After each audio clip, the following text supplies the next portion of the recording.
4000, 6000, 8000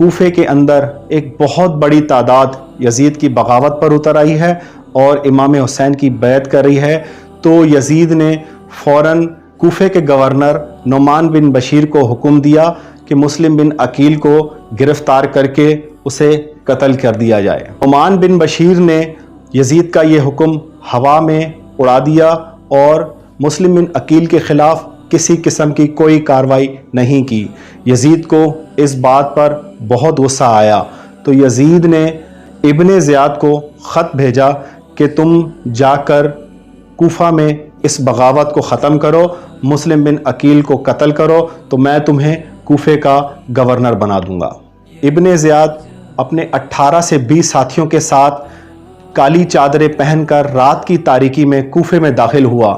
دیکھنے والوں نے جب یہ دیکھا کہ کچھ لوگ چھپ کر کوفہ میں داخل ہوئے تو لوگوں نے یہ سمجھا کہ مسلم بن عقیل نے سیدنا امام حسین کو جو خط لکھا تھا ان خط کے جواب میں سیدنا امام حسین خود تشریف لے آئے ہیں، لہٰذا رات کی تاریکی میں لوگوں نے شور و غل کیا اور سب نے مل کر ابن زیاد کے ہاتھ پر امام حسین سمجھ کر بیعت کر لی۔ کوفے کی گورنری ملتے ہی ابن زیاد نے حکم نامہ جاری کیا کہ مسلم بن عقیل کو جو بھی قتل کر کے لائے گا اس کو بہت سارا انعام دیا جائے گا، اور جو بھی امام حسین اور مسلم بن عقیل کا ساتھ دے گا اسے قتل کر دیا جائے گا۔ اب پورا کوفہ مسلم بن عقیل کے قتل کے لیے ان کی تلاش میں تھا، اور مسلم بن عقیل ہانی بن عروہ کے گھر پہ پناہ گزیر ہو گئے۔ مخبری کر کے ہانی بن عروہ کو بھی شہید کر دیا گیا اور مسلم بن عقیل کو گرفتار کر کے ابن زیاد کے دربار میں لے گئے۔ ابن زیاد نے مسلم بن عقیل کو قتل کرنے کا حکم نامہ جاری کیا۔ گرفتاری سے پہلے مسلم بن عقیل نے اپنے دونوں بچے محمد اور ابراہیم کو ایک قافلے کے پیچھے روانہ کر دیا۔ یہ قافلہ مدینے جا رہا ہے، آپ اسی قافلے کے پیچھے پیچھے مدینے چلے جانا۔ رات کی تاریکی تھی، 2 کم سن بچے قافلے کا پیچھے نہ کر سکے اور قافلے سے پیچھے رہ گئے اور انہی راستوں پر گھومتے رہے۔ جب صبح ہوئی، روشنی کا پہلا پہر ہوا، تو محمد اور ابراہیم دونوں بھائیوں نے دیکھا کہ جہاں سے ہم چلے تھے ہم اسی مقام پر آ کر کھڑے ہو گئے۔ یہ دیکھ کر دونوں بھائی خوفزدہ ہو گئے اور ایک دوسرے کو فوراً گلے لگا لیا اور سمجھ گئے کہ اب ہمیں ابن زیاد نہیں چھوڑے گا۔ ابن زیاد کے سپاہیوں نے دونوں کم سن بھائیوں کو اس بازار میں دیکھ لیا اور دونوں کو وہیں پر قتل کر کے، دونوں کے سر قلم کر کے، دونوں کے سر اور دونوں کی لاشیں نہر فرات میں بہا دی۔ اس تمام تر تناظر کو دیکھتے ہوئے مسلم بن عقیل نے ایک خط لکھا اور اپنے ایک جاننے والے سپاہی سے وصیت کے طور پہ کہا کہ یہ میرا خط امام حسین تک پہنچا دیا جائے۔ اس خط میں آپ نے تمام تر حالات کا ذکر کیا کہ یہاں پر لوگ ہمارے کہنے پر نہیں ہیں، لہٰذا آپ اب کوفہ تشریف نہ لائیے گا۔ چونکہ مسلم بن عقیل کا پہلا خط ملتے ہی سیدنا امام حسین مکہ سے کوفے کے لیے نکل چکے تھے، اب انہیں رستے میں یہ دوسرا خط ملا جس میں یہ لکھا ہوا تھا کہ اب آپ کوفہ تشریف نہ لائیے گا، یہاں لوگ ہمارے خون کے پیاسے ہو چکے ہیں۔ جب سیدنا امام حسین کو وہ خط ملا تو آپ نے اسی مقام پر ٹھہراؤ کیا۔ وہاں پر لوگوں سے پوچھا کہ یہ کون سی جگہ ہے، تو لوگوں نے کہا کہ یہ کربلا ہے۔ تو ناظرین، یہ تھا امام علی مقام سیدنا امام حسین رضی اللہ تعالیٰ عنہ کا مدینے سے مکہ اور پھر مکہ سے کربلا تک کا سفر۔ اب کربلا کے جو واقعات ہیں آپ کے سامنے گوش گزار کروں گا اپنی آنے والی نئی ویڈیو میں۔ تب تک اپنا بہت سارا خیال کیجیے گا۔ اپنے میزبان شہزادہ توقیر کو اجازت دیجیے۔ اللہ حافظ۔ السلام علیکم۔